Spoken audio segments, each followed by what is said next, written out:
Rain was falling on Fifth Avenue the morning everything changed. Not a storm, just the kind of steady gray drizzle that makes people walk faster and keep their eyes on the sidewalk. Inside one of the city's finest bakeries, the smell of butter and sugar filled the air, and a small line of customers waited to order. Nobody in that line knew they were about to witness something that would follow them home that night, replay in their heads, and make them question who they really were underneath their polished exteriors. An elderly woman stepped through the glass doors. She wore a plain gray coat, slightly too thin for the weather, and her white hair was damp at the edges. She moved slowly, carefully, the way people do when their knees have carried them through 74 years of mornings. She walked to the display case and looked at a small vanilla cake with a single candle already pressed into the frosting. She smiled at it the way you smile at an old photograph. It was her birthday. Nobody else in the bakery knew that. Nobody had asked. She reached into her handbag for her wallet. Her fingers searched once, then twice. Her smile faded. She checked the outer pocket. Nothing. She looked up at the young man behind the counter, her cheeks flushing with the particular embarrassment that only comes from being poor in front of strangers, even if you are not usually poor at all. "I'm so sorry," she said quietly. "I must have left my wallet at home. Could I possibly come back in an hour?" The young man behind the counter glanced at the growing line behind her. "Ma'am, if you can't pay today, you're holding up the line," he said, not unkindly, but not gently either, just tired, just busy. Just a man who had said similar things to similar people 100 times before and stopped noticing the weight of the words. A second employee, a woman with sharp eyeliner and an even sharper voice, stepped forward. "We can't just hold food for people," she said, loud enough for the whole line to hear. Somewhere near the back of the line, someone laughed under their breath. Not a cruel laugh, just the kind of laugh people give when they are uncomfortable and don't know what else to do with their faces. The old woman's hands trembled slightly as she tried to explain herself, tried to call someone on a phone that suddenly felt heavier than it should. Before she could finish dialing, the woman with the sharp eyeliner reached across the counter and pulled the little cake back toward the register, as if the old woman might run off with it. The sudden motion startled her. She stepped back, lost her footing on the wet floor near the entrance, and began to fall. Nobody in that line moved, except one person. A young woman near the back of the line, carrying a canvas tote bag with a paper lunch sack tucked inside it, lunged forward and caught the old woman before she hit the tile floor. In the process, her own bag slipped from her shoulder and hit the ground, and the paper lunch sack tumbled out, spilling its only contents onto the floor in front of everyone. A single sandwich, wrapped in a folded paper towel because she couldn't afford real sandwich bags that month. The young woman helped the old woman steady herself, checked that she wasn't hurt, and then, without a single moment of hesitation, bent down and picked up her sandwich. She looked at the old woman's face, saw the embarrassment written across it, and made a decision that would change both their lives forever. She placed the sandwich gently into the old woman's hands. "You look like you need this more than I do," she said, and she smiled like she meant it. The old woman stared at the sandwich. Then she stared at the young woman's face. Something in her expression shifted, though nobody in the bakery noticed it. Nobody knew that this quiet, elegant woman in the plain gray coat was, in fact, the grandmother of one of the youngest and most respected chief executives in the country. Nobody knew that she had not forgotten her wallet by accident. And nobody, especially not the young woman with the empty stomach and the full heart, could have imagined what was about to unfold in the weeks ahead. Before we go any further, let us know in the comments where you're watching from. We'd love to hear from you. And if you're new here, click that subscribe button so you never miss any of our upcoming stories. Her name was Grace Bennett. She was 28 years old, and if you had passed her on the street, you might never have guessed the weight she carried. She wore the same 3 sweaters in rotation through the winter, mended at the elbows with careful, even stitches. She had a habit of tucking loose strands of brown hair behind her ear when she was thinking, and she almost always had at least one small cut on her fingers from sewing needles or fabric shears. People who knew her described her the same way, over and over. Kind, quiet, and stubbornly proud. She would rather go hungry than ask for help, and on that rainy Tuesday morning, she very nearly had. Grace had once dreamed of becoming a fashion designer with her own studio in the city, filling racks with garments she had sketched herself. That dream had not disappeared, but it had been buried under something much heavier. 3 years earlier, her parents had been introduced to a family friend who claimed to manage private investments for a small, trusted circle of people. He was charming, patient, and endlessly reassuring, the kind of man who remembered your birthday and asked about your health before he ever asked about your money. Over 18 months, he convinced Grace's parents to move their mortgage payments, their retirement savings, and eventually their life insurance policy into what he called a guaranteed opportunity. Then, one ordinary Thursday afternoon, he stopped answering his phone. There was no opportunity. There never had been. The money was gone, spread across shell accounts that investigators would spend years trying to trace. Grace's father, a proud man who had worked in construction for 30 years, aged a decade in a matter of months. Her mother stopped sleeping through the night. The stress settled into their bodies the way stress does when it has nowhere else to go, and within 2 years, Grace had buried both of her parents.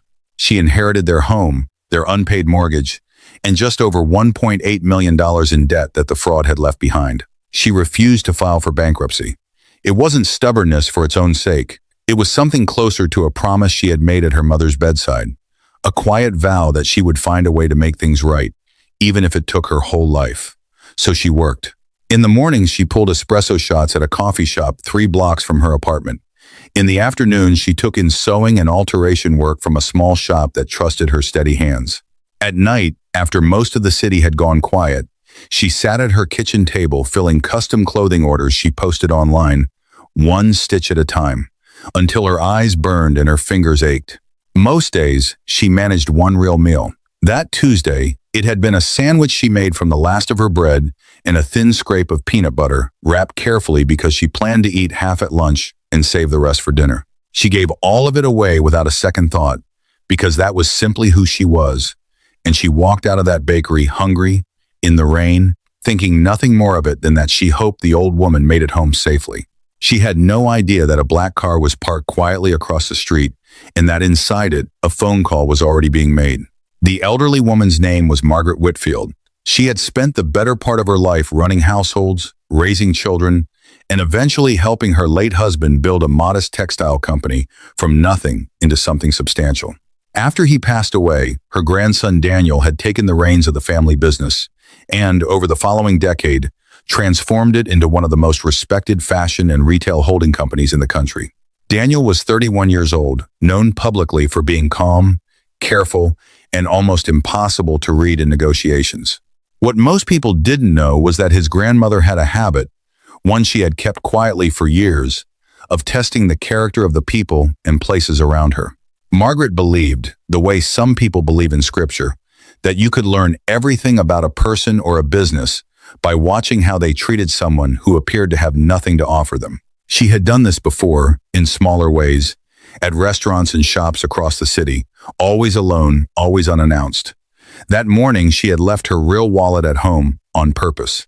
She wanted to see, on her 74th birthday, what kind of place this beloved bakery really was when nobody thought a billionaire's grandmother was watching. She got her answer, and then she got something else entirely, something she hadn't expected at all. When Daniel's driver pulled up outside the bakery a few minutes later, right on schedule to bring his grandmother to the small birthday lunch the family had planned, he found her sitting on a bench beneath the awning instead of waiting inside, dry and warm. She wasn't holding a cake box. She was holding half a sandwich wrapped in a damp paper towel, and she was smiling in a way he hadn't seen in years. "Grandma, what happened in there?" Daniel asked, glancing at the bakery's glass windows with a look that made the employees inside instinctively step back from the counter. "I found something much more valuable than a cake," she said, still looking at the sandwich in her hands. "What do you mean?" Margaret finally looked up at her grandson, her eyes steady and clear despite everything that had just happened. "Her name is Grace," she said simply, and left it there, because she wanted her grandson to find out the rest for himself. If you're still with us, tell us in the comments what you would have done if you had been standing in that line, watching an old woman fall to the ground while everyone else just stood there and stared.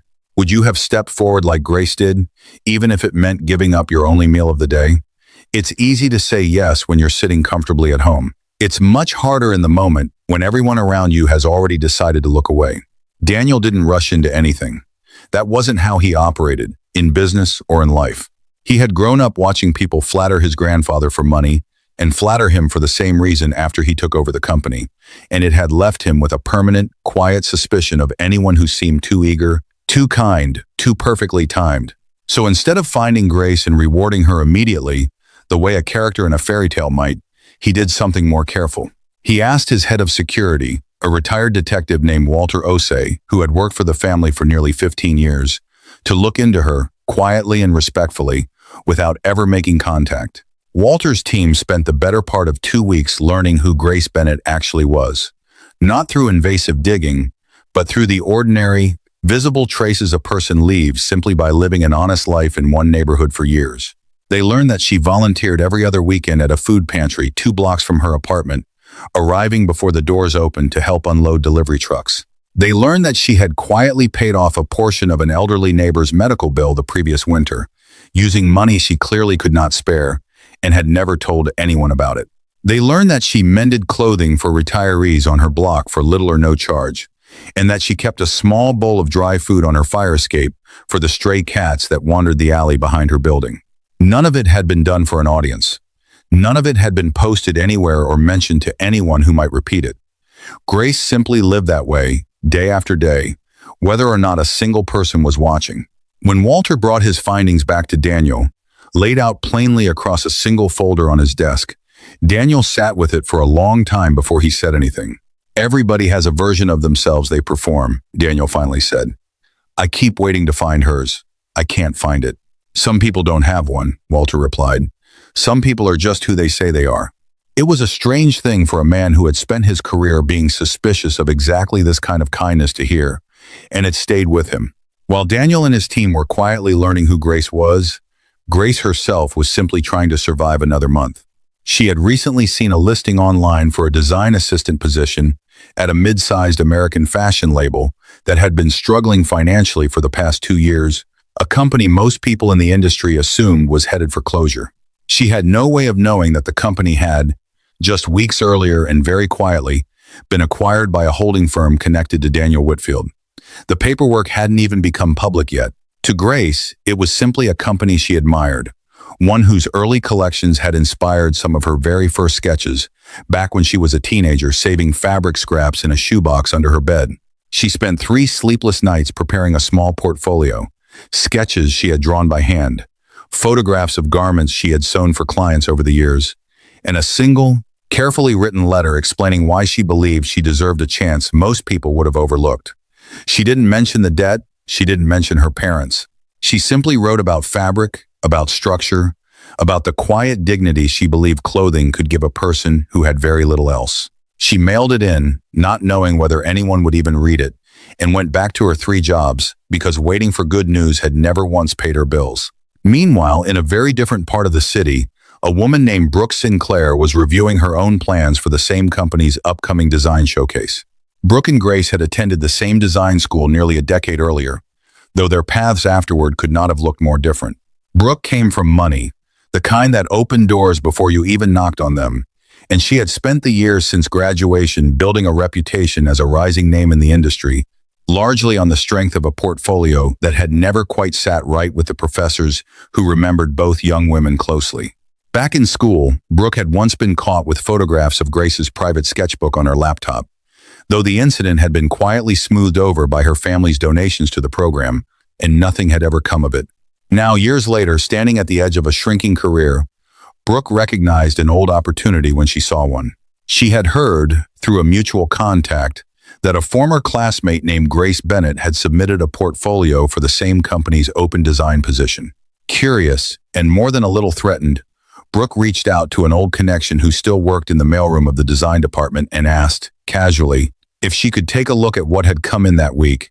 It wasn't hard. It never had been. People rarely questioned Brooke Sinclair because she had spent her whole life making sure they never had a reason to. Let us know in the comments, do you think people like Brooke really believe they deserve the things they take? Or do you think somewhere underneath it, they always know exactly what they're doing? We're curious to hear how you see it. 6 weeks after the incident in the bakery, Grace received a phone call inviting her to an in-person interview and portfolio review with the design team. She almost didn't believe it. She had applied to a dozen positions over the past year and heard nothing back from most of them, the silence becoming its own kind of answer. She spent the night before the interview pressing her one good blazer with a borrowed iron and rehearsing what she would say about her sketches, her process, her reasons for wanting this particular company more than any other. She didn't sleep much. She rarely did.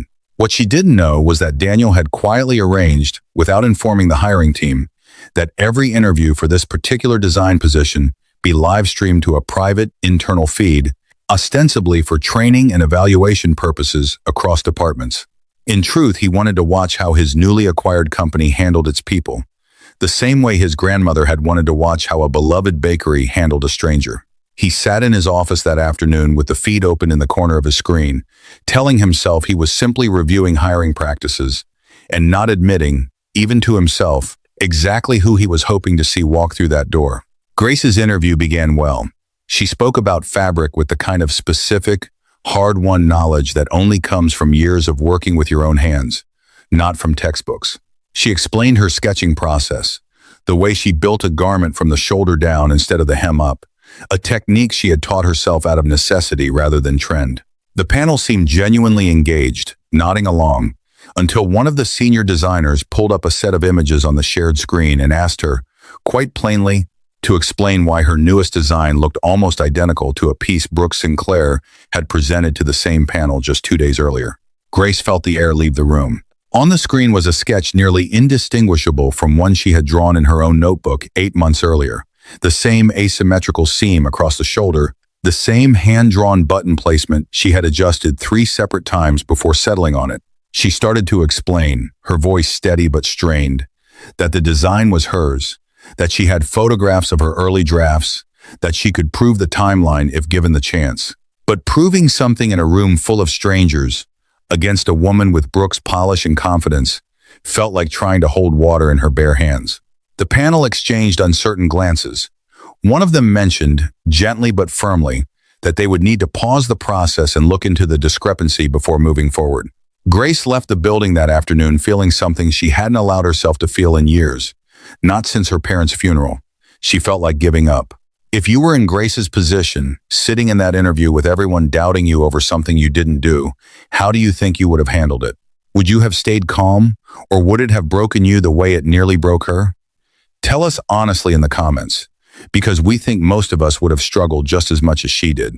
Daniel watched the entire exchange from his office, and something about it didn't sit right with him. It wasn't about loyalty or sentiment. It was about details, the kind of small, specific details that separate genuine memory from something rehearsed. He noticed that when Brooke had presented her design 2 days earlier, she described the finished garment beautifully, its silhouette, its color story, its market appeal. But she had struggled, just slightly, when asked about the earliest stages of the sketch, the choices behind individual seams, the reasoning behind adjustments made along the way. Grace, on the other hand, had described those exact details instinctively, the way you describe something you built with your own hands rather than something you memorized to present. Daniel asked Walter to quietly pull the company's internal design archive, the kind of digital paper trail most people forget exists, timestamps on file creation, metadata buried inside old image files, cloud backup logs that nobody thinks to check. It took less than 2 days to find what he needed. Grace's earliest sketch of the design existed in a personal cloud folder dated nearly 8 months before Brooke's version had ever been uploaded anywhere. Further digging revealed a set of messages between Brooke and a contact in the mailroom, casual on the surface, but specific enough about dates and portfolio contents to make the timeline impossible to explain away as coincidence. There was one more piece. An executive on the design panel, a man named Grant Callahan who had championed Brooke's work publicly for years, had also received an early, unpublished draft of Grace's application weeks before the interview, forwarded to him quietly through the same mailroom contact. Whether out of loyalty to Brooke or simple carelessness, he had never disclosed it. Daniel now had more than a suspicion. He had evidence, laid out clearly enough that even the most skeptical member of his own board would understand it without much explanation. He didn't act immediately. He wanted to be certain, and more than that, he wanted Grace to have the chance to be vindicated in front of the very people who had doubted her, not quietly, not privately, but in a way that would leave no question in anyone's mind. A boardroom meeting was called the following week, officially framed as a final review of the design showcase lineup. Grace was invited back, though the invitation gave her little reason to expect good news, and she nearly didn't go. It was Walter, of all people, who called her personally the night before, introducing himself only as someone connected to the company, and gently encouraged her to attend, telling her simply that the truth mattered and that she deserved the chance to be heard properly. She walked into that boardroom the next morning wearing the same pressed blazer, her hands steady despite everything inside her that wasn't. Brooke was already seated near the head of the table, composed, confident, glancing at Grace with the faint practiced sympathy of someone who believed she had already won. Grant Callahan sat beside her. And then the door opened again, and a man Grace didn't immediately recognize walked in and took a seat at the head of the table. It took her a moment to place him. The quiet man who had waited outside the bakery weeks earlier, the one whose grandmother she had helped without a second thought, the one she had barely spoken 2 words to before he'd driven off with her. Grace's stomach dropped as the pieces began to fall into place. This wasn't just a company executive sitting in on a final review. This was the man who owned the company entirely. Daniel didn't waste time on dramatic speeches. He simply asked for the projector to be turned on, and one by one, he walked the room through what his team had found. The original file timestamps, the private messages, the forwarded application. He asked Brooke, calmly and directly, to explain the 8-month gap between Grace's earliest documented sketch and her own. Brooke's composure cracked slightly, then more, as she attempted an explanation that grew less convincing with every sentence. Grant Callahan, realizing the direction the room had turned, tried to distance himself from the situation entirely, which only made his earlier silence look worse. By the end of the meeting, both Brooke and Grant had been asked to leave the building, their positions terminated effective immediately, with the matter referred to the company's legal team for further review. Grace sat in stunned silence through most of it, watching years of quiet humiliation and self-doubt dissolve in the span of 20 minutes, replaced by something she hadn't felt in a very long time. Vindication. Tell us in the comments, have you ever been blamed for something you didn't do, something that felt impossible to prove at the time? How did you find your way through it? And did the truth ever come out the way it did for Grace? We'd genuinely love to hear your stories. There was one more piece of Grace's story that had not yet been resolved, one that neither she nor Daniel had spoken about directly, though it had been sitting quietly in the background of everything that followed the bakery. Margaret Whitfield had never forgotten the story Grace told her that morning, offered simply in passing while they waited for Daniel's car to arrive, about the family friend who had convinced her parents to hand over their life savings years earlier. Margaret had asked a few gentle questions, nothing that felt like an interrogation, simply the quiet curiosity of an old woman with nothing but time. Grace had answered honestly, never imagining those details would travel any further than that sidewalk. But Margaret had passed what she learned along to her grandson weeks earlier, before the interview, before the boardroom, before any of it. Daniel had quietly hired a small team of financial investigators, the same kind his company sometimes used to trace fraud and acquisitions, and asked them to look into the man responsible for Grace's parents' financial ruin. It didn't take long to find him. He had changed his name slightly, moved 2 states away, and was living comfortably under a new identity as a financial consultant. Still charming, still patient, still finding new families willing to trust him with their futures. The investigators handed their findings over to law enforcement rather than acting on their own, understanding that justice needed to come through proper channels to hold up in the long run. It took another 2 months of careful work by federal investigators before an arrest was finally made.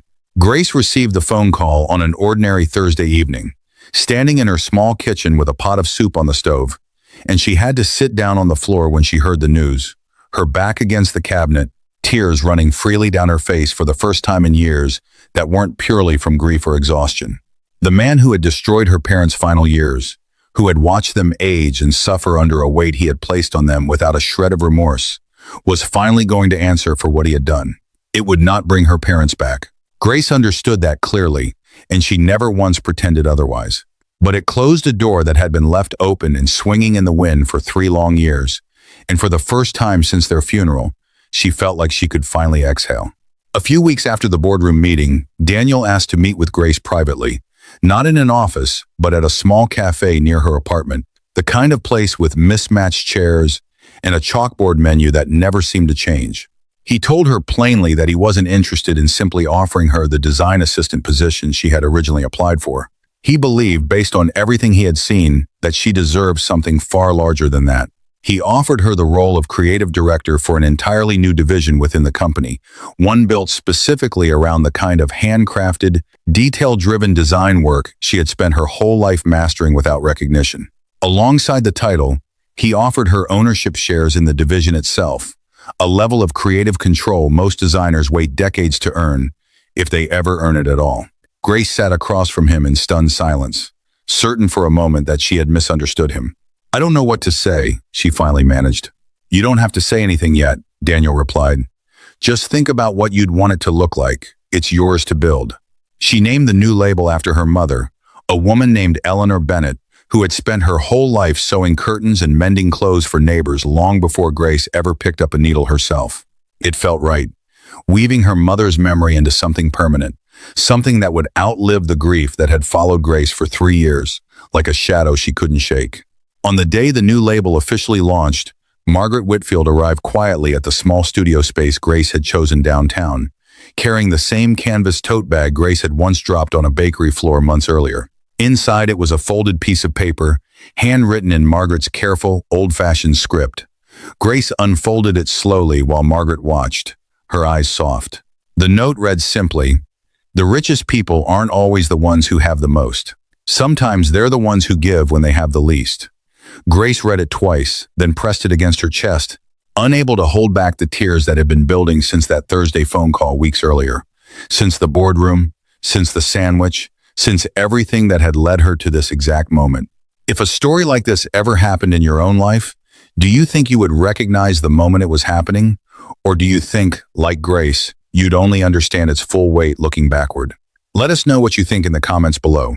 Months passed, and Grace's new design label grew steadily, built on the same values she had lived by long before anyone was watching. She made a point of hiring single mothers who had struggled to find stable work, offering flexible hours and fair wages in an industry not always known for either. She established a scholarship fund in her parents' names for young design students who couldn't otherwise afford tuition, remembering clearly what it had felt like to save fabric scraps in a shoebox because nothing else was within reach.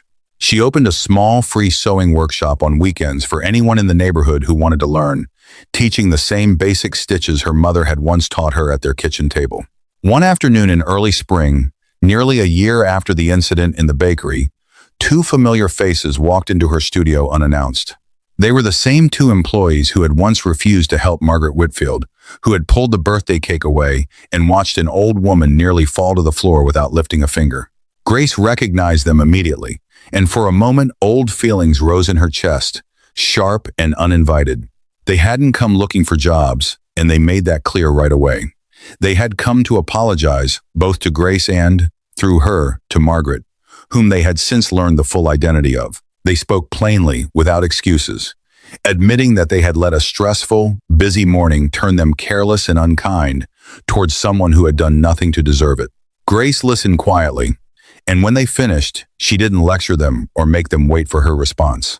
She simply told them she forgave them, and she meant it, because she understood something many people take a lifetime to learn. Holding on to anger toward people who have already faced their own mistake changes nothing except the person still carrying it. Margaret, when she heard about the visit later that week, said much the same thing in her own quiet way. Forgiveness, she told Grace over tea one afternoon, was not something you gave because someone deserved it. It was something you gave because you deserved the peace that came with letting it go. One sandwich, wrapped in a folded paper towel, could never have bought a birthday cake that rainy Tuesday morning, but it bought something far more lasting than anything sitting in a bakery display case ever could. It bought a future for a young woman who had nearly given up hope.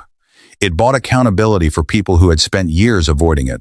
And it proved, in the clearest way possible, that kindness given without any expectation of return has a way of finding its way back, often in forms nobody could have predicted, and often exactly when it's needed most. Before we close out today's story, we want to ask you something directly. If you were standing in that bakery that morning, watching an elderly woman fall while everyone else stood frozen, what would you have done? Would you have stepped forward the way Grace did, even knowing it meant giving up the only meal you had that day? And more than that, has there ever been a moment in your own life where a small act of kindness, one you barely thought twice about, ended up changing everything? We read as many of your comments as we possibly can, and we would love to hear your story. If this one touched something in you, give it a like and share it with someone who still believes kindness matters, especially on the days when it feels like it doesn't. And if you're new to this channel, don't forget to subscribe. Thank you for watching, and we'll see you in the next one.